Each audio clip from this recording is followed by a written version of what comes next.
Bachcho, let's read the question. The question says the electronic configuration of the element which is just above the element with atomic number 42, 43 in the same group is. Now, the key concept related to this question, that is the electronic configuration of elements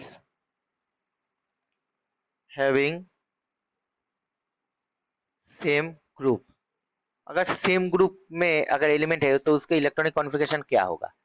अगर इस block में है तो उसका जो होगा down the group क्या होगा. अगर फर्स्ट जो होगा NS1 होगा, उसके बाद होगा N+1 S1, उसके बाद होगा N+2 S1, ऐसे ऐसे करके इलेक्ट्रॉन इनका जो प्रिंसिपल क्वांटम नंबर है वो इंक्रीज करके जाएगा. ठीक है. अगर पी ब्लॉक होगा तो ऐसे करके इंक्रीज हो जाएगा पी ब्लॉक के लिए भी. ठीक है.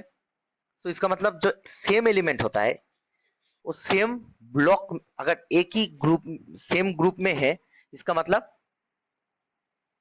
वो सेम ब्लॉक एलिमेंट होगा. ठीक है. अगर सेम ग्रुप में अगर एक एलिमेंट प्रेजेंट होगा तो सेम ग्रुप में प्रेजेंट होने का मतलब क्या है, सेम ब्लॉक एलिमेंट होगा. ठीक है. जो प्रीवियस का अगर एस ब्लॉक रहेगा तो उसका नीचे भी एस ब्लॉक ही रहेगा. ठीक है.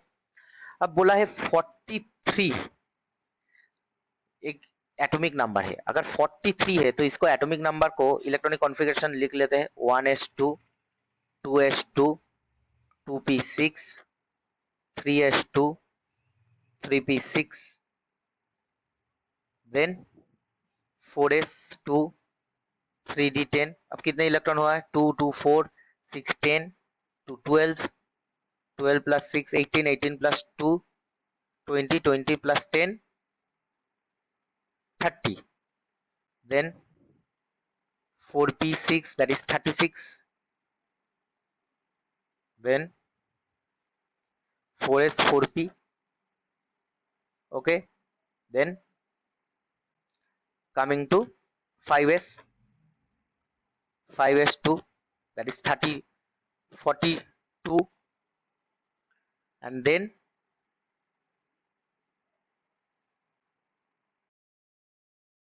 that is 1s2, so 2 plus 2 4 4 plus 6 10 10 plus 2 12 12 plus 6 18 18 plus 2 20 20 plus 10 30 30 plus 6 36 36 plus 2 38. That is 5 electron remaining. That after that for 5s that will become 4d. So 4d5, that means all the 43 electrons will be present. Okay. अब इसका जो ऊपर वाला period है, ठीक है. अब इस एक कौन सा एलिमेंट है, 4d ब्लॉक है, 4d एलिमेंट है. सो अगर 43 एलिमेंट 4d होगा तो ऊपर वाला ब्लॉक में कौन सा एलिमेंट होगा, 3d एलिमेंट होगा सेम ग्रुप में. ठीक है. सो अगर 3d होगा तो 4d और 3d ये क्या है, ट्रांजिशन एलिमेंट होता है. सो ट्रांजिशन एलिमेंट के लिए एक ग्रुप से दूसरे ग्रुप उसके नीचे ग्रुप जाने में कितना इलेक्ट्रॉन कम और ज्यादा होता है, 18 इलेक्ट्रॉन होता है. क्यों, क्योंकि 3d अगर एक 3d कंप्लीट करके अगर 4d पे जाना है तो 18 इलेक्ट्रॉन कंप्लीट होता है. क्यों 18 इलेक्ट्रॉन कंप्लीट होता है,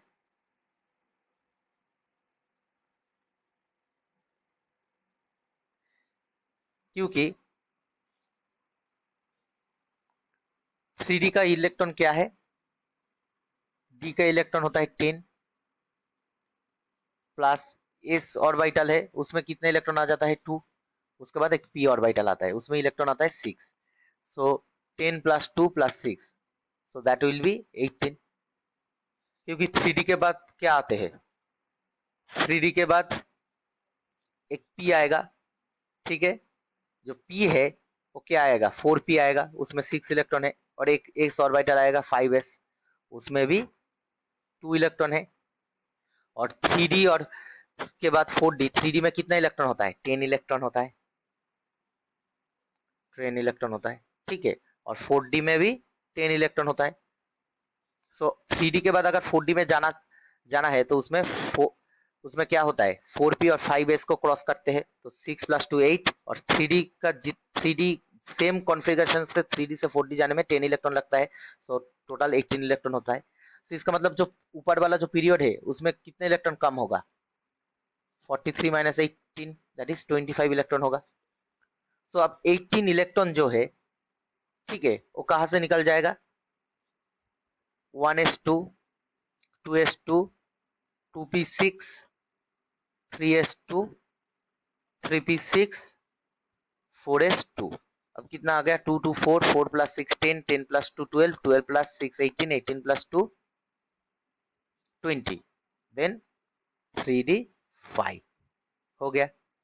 अब यही है हमारा कॉन्फ़िगरेशन। इसका मतलब 18 इलेक्ट्रॉन निकल गया, सो 5 इलेक्ट्रॉन निकल गया डी से, 2 इलेक्ट्रॉन S5s से, 6 इलेक्ट्रॉन 5p से, और रिमेनिंग 5 इलेक्ट्रॉन निकल गया 3d से। सो हो गया हमारा इलेक्ट्रॉनिक कॉन्फ़िगरेशन रेडी। सो अब चेक करते हैं कौन सा वाला ऑप्शन में है। अब इसको हम कैसे लिख सकते हैं, 1s2, 2s2, 2p6, 3s2, 3p6, 3d5, 4s2। देखते हैं कौन सा वाला ऑप्शन में। ऑप्शन ए जो है, ए है 1s2, 2s2, 2p6, 3s2, 3p6, 3d5, 4s2। So option A ही हमारा आंसर आ गया। सो हमारा जो आंसर है वो है ऑप्शन ए। अब 25 किसका इलेक्ट्रॉनिक कॉन्फ़िगरेशन होता है, मैंगानीज का। अब अगर ग्रुप देखा जाए तो मैंगानीज के नीचे ही टेक्नीशियम होता है। 43 किसका होता है, टेक्नीशियम का, और 25 होता है मैंगानीज का, ठीक है। इसका होता है 25 electron atomic number. So I hope you will understand the solution very well. Best of luck.